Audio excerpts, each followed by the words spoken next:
6000 años antes de nosotros.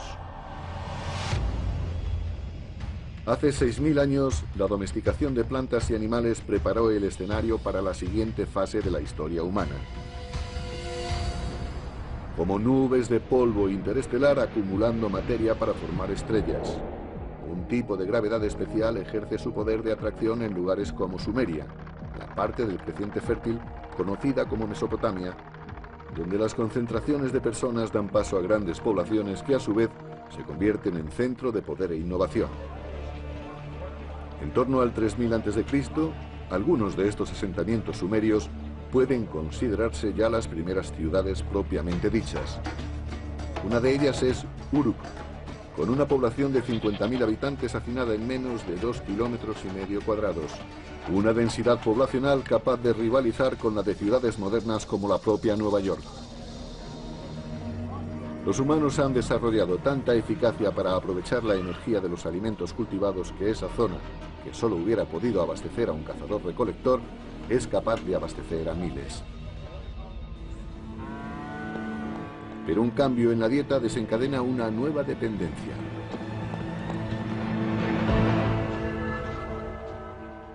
Una vez que se pasa a la agricultura, un 80-90% del aporte calórico del hombre depende de una o dos especies solamente. En el caso de Oriente Medio, del trigo y la cebada. Ambos cultivos maduran al mismo tiempo, con lo que las semillas han de recogerse también a la vez. De modo que la comida de todo un año llegaba de golpe, de una sola vez. Como si todo nuestro sueldo se nos entregara en forma de un pago único al año. Habría que ahorrarlo. Empieza a ser necesario planificar, porque si las cosechas fallan, algo que pasa antes o después, la población pasaría hambre durante un periodo de 12 meses completo.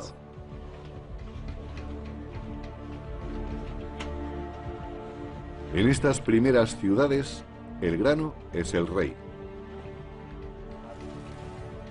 Para mantener un registro de todas las existencias, nuestros ancestros desarrollaron la primera escritura. Para protegerlas, los primeros ejércitos, y para administrarlas, las primeras políticas. Cuando cientos o miles de personas viven en un mismo lugar, son demasiadas para ir puerta por puerta para hacer el censo. Se gesta la necesidad de un gobierno, de algún tipo de jerarquía social y política. La plantación de semillas ofreció al hombre una nueva dirección. Los asentamientos se transformaron en ciudades. Pero para dar el siguiente paso épico de la ciudad a la civilización, necesitaremos a una criatura realmente sorprendente.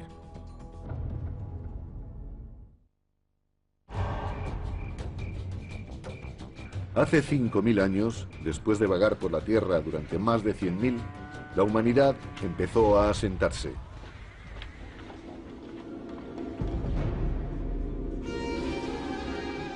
Nos agrupamos en torno a ríos como el Tigris y el Éufrates, el Nilo, el Indo, el Amarillo o el Yangtze.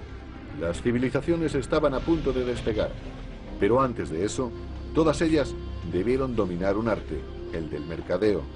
Cuanto más bienes de consumo intercambien y más aprendan de otras tierras, más rápido crecerán. Parece que el comercio y las comunicaciones a larga distancia son los precursores necesarios de las civilizaciones urbanas tal y como las conocemos. Y sorprendentemente, las primeras civilizaciones llegaron a lomos de una criatura con una modesta reputación en la actualidad, el burro.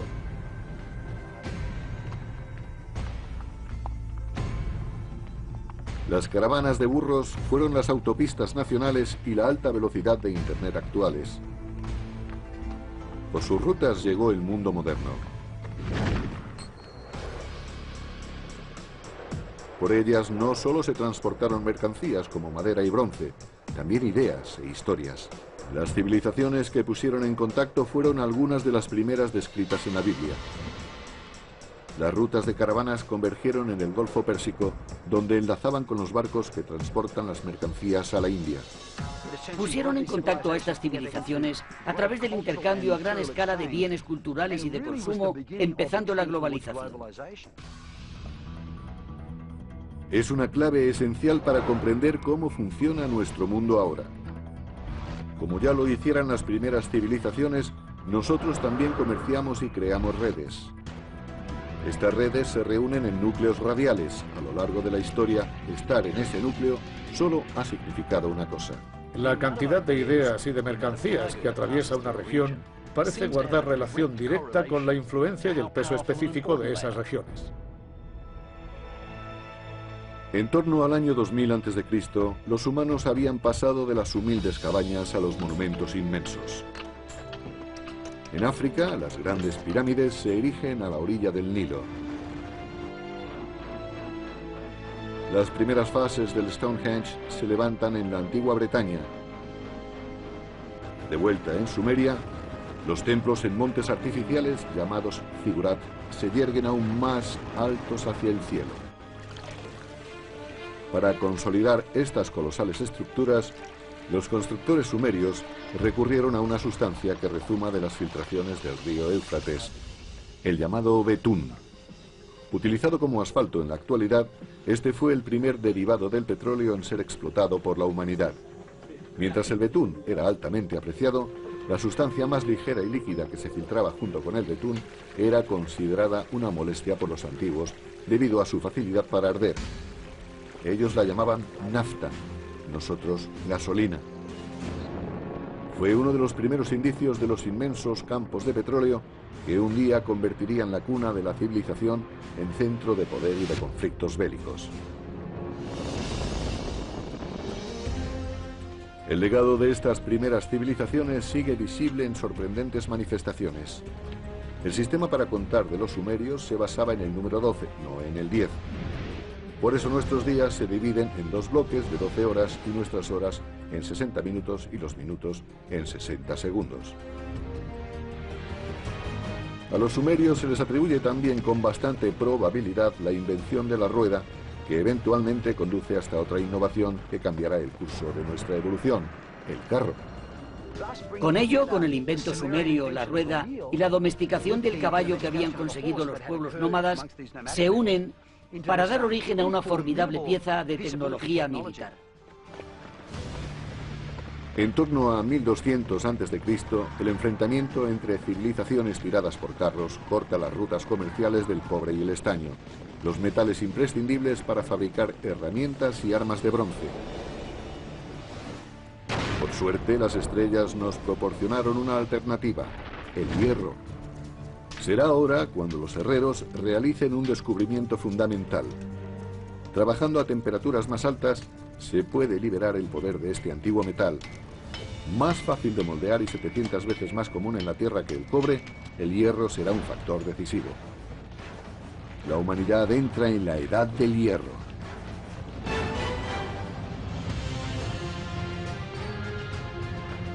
A comienzos del primer milenio antes de Cristo, la historia nos ha guiado a través de una aventura salvaje. Desde la primera explosión, el Big Bang, a la formación de la Tierra y sus primeras criaturas y la aparición del hombre, hemos sido testigos de los puentes creados en la época glacial para favorecer la expansión de la humanidad por todo el mundo y nuestra posterior implantación en los distintos continentes, abandonados a nuestra suerte para sobrevivir con lo que tuviéramos a mano. De modo que para el año 1000 a.C., el mundo sigue siendo un lugar dividido. La red comercial que conecta gran parte de Eurasia y África del Norte no se ha internado aún por los desiertos más secos del planeta, ni por los más vastos océanos.